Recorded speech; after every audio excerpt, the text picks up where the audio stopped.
Good evening. You're watching AWANI Tonight with me, Saraya Mia. The government vows stronger enforcement and tougher action against motorists who misuse dedicated bus lanes. Transport Minister Anthony Loke says this is part of his ministry's efforts to boost bus uptake and alleviate road congestion. My approach has always been carrot and stick. We give you the carrot first. Okay? The stick will come later. Take the carrot first. So if the carrot cannot entice you, then the stick will come. According to Prasarana's 2023 Performance and Future Plans report, average daily bus ridership last year was 241,000. This was an increase compared to the previous year, but still well below pre-pandemic levels. Prasarana said it aimed to increase its bus ridership to 285,000 this year. A total of 117 bus stops, 11 walkways, and 15 bus hubs would also be upgraded. Anthony also says Putrajaya is looking to introduce more bus lanes. He adds that they are working with local authorities in the proof of concept phase to expand bus lanes along Jalan Ampang and Jalan Klang Lama. Why people don't want to take buses instead of rail? Because rail, number one, frequency is higher and more predictable. Because you know rail, no traffic jam, okay? Unless there is a disruption. But buses, you are stuck in traffic jam. Buses, you are just like you are driving your own car, you are still in the same traffic. You are stuck in traffic jam. And the frequency sometimes is unpredictable. Because when the traffic jam happen, the bus is so late. So that explains why the usage of bus is not preferred by a majority of the public transport users. But having said that, we are addressing those issues. That's why we are putting a lot of efforts to introduce bus lanes in Klang Valley. Economy Minister Rafizi Ramli maintains that the Central Database Hub, also known as PADU, was developed entirely in-house by civil servants. He denies claims that private sector companies were involved in the building the system. During an interview with radio station BFM 89.9 last week, Akio Technologies CEO Lau Cher Han claimed his firm had played a role in the development of PADU. In a statement today, Rafizi said he had contacted the Statistics Department to verify the claim and found it to be false. The minister said neither Lau nor anyone from his company was involved in the development of the system or the data collection and cleaning process. Instead, Lau had been invited by the PADU analytics team to conduct personnel training based on his experience in data science, machine learning and big data. PADU, a system containing individual and household profiles of both Malaysian citizens and permanent residents, was launched on January 2nd to support the shift to targeted subsidies.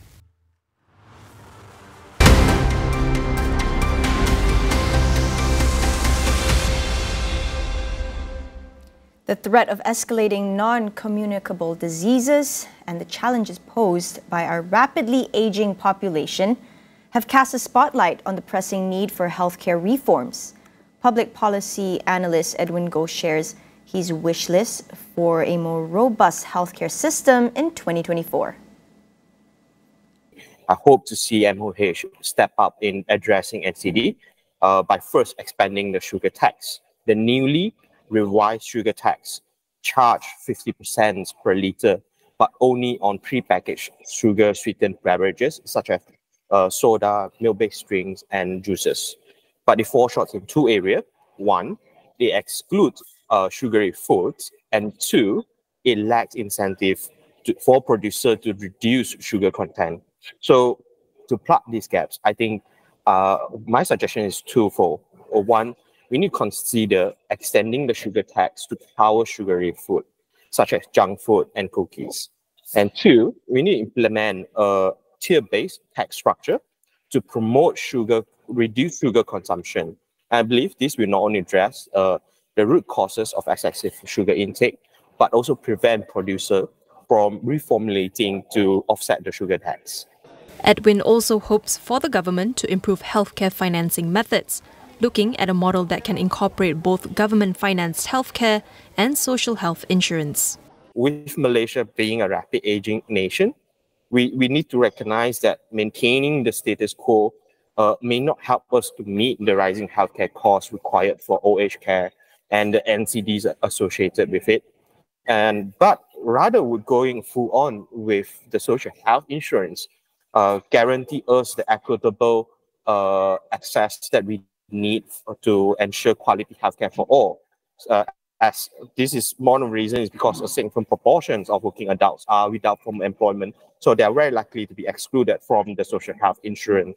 And so, understanding these challenges, I would rather propose that we consider a hybrid model that combines the government finance healthcare with the new health taxes, like the expanded sugar tax I mentioned earlier, with alongside social health insurance covering long-term care for old age and NCDs. And I believe that adopting a healthcare financing is not an all-nothing decision here, as striking a balance between the two model is the key to really building a resilient health system that we need. We'll take a quick break. Don't go anywhere.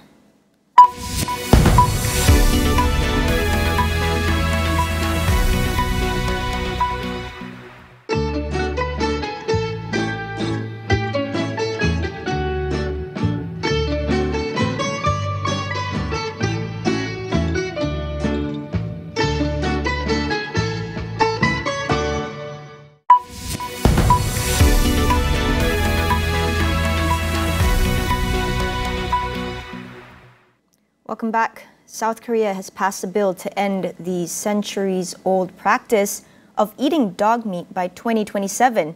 Raising or slaughtering dogs for consumption will be banned, along with the distribution or sale of dog meat. Under the law, those butchering dogs could face up to 3 years in prison, while those raising dogs for consumption or selling dog meat could face a maximum sentence of 2 years. However, the consumption of dog meat itself remains legal, although it has fallen out of favor with diners, particularly young people, in recent decades. Previous governments, dating back to the 1980s, have pledged to ban dog meat, but failed to make any progress. Support for the ban grew under President Yoon Suk-yeol, a known animal lover who has adopted 6 dogs and 8 cats with First Lady Kim Kyun-hee. The new legislation will come into effect in 3 years, allowing farmers and restaurant owners time to switch to alternative sources of employment and income. They will be required to submit a plan to phase out their businesses to local authorities. As of 2023, South Korea had around 1,600 dog meat restaurants and 1,150 dog farms. Meanwhile, Thailand's cabinet has endorsed the Clean Air Act, a bill aimed at tackling the country's poor air quality. Prime Minister Srettha Thavisin says the draft had been discussed by citizens and relevant agencies. Parliament is now expected to debate the bill from January 11th. Thailand consistently records severe air pollution levels every year, with the capital Bangkok and the northern city of Chiang Mai ranked among the world's most polluted cities in 2023. Industrial emissions, vehicle fumes, and smoke from farmers burning stubble from December to April caused air quality to plummet annually. Environmentalists have long called for legislation to tackle air pollution, which last year prompted 2 million people to seek medical treatment. Srettha is also due to travel to Chiang Mai later this week to discuss the issue. Chinese President Xi Jinping pledged to double down on corruption in key sectors, including medicine, energy, finance, and infrastructure. He acknowledges that the country has made gains in the fight against corruption over the past decade, but says the situation remains complex. The president, who began his second decade as China's top leader in 2022, urged the ruling Communist Party's anti-graft agency to remain vigilant against graft hotbeds. Proponents say Xi's anti-corruption campaign promotes clean governance, but critics argue that it has served as a vehicle for him to get rid of political opponents. Some 4.8 million party officials in China have been investigated since 2012. Of these, more than 1.5 million received punishments, ranging from jail time to dismissal from official posts, demotion, or expulsion from the party. In recent months, the campaign has expanded to include other industries such as banking, insurance, and state-owned enterprises. On Monday, a former top executive of a state-owned oil and gas giant was arrested on suspicion of bribery, while an investigation was launched into the former head of the Economic Operations Office of the state-owned tobacco monopoly. U.S. Secretary of State Antony Blinken is expected to discuss the way forward in Israel's war on Gaza when he meets with Israeli leaders, including Prime Minister Benjamin Netanyahu. This comes as he visits Tel Aviv to brief Israeli officials on his 2 days of talks with Arab leaders on ending the war. Since Saturday, Blinken has visited Jordan, Qatar, United Arab Emirates, and Saudi Arabia, as well as Turkey and Greece.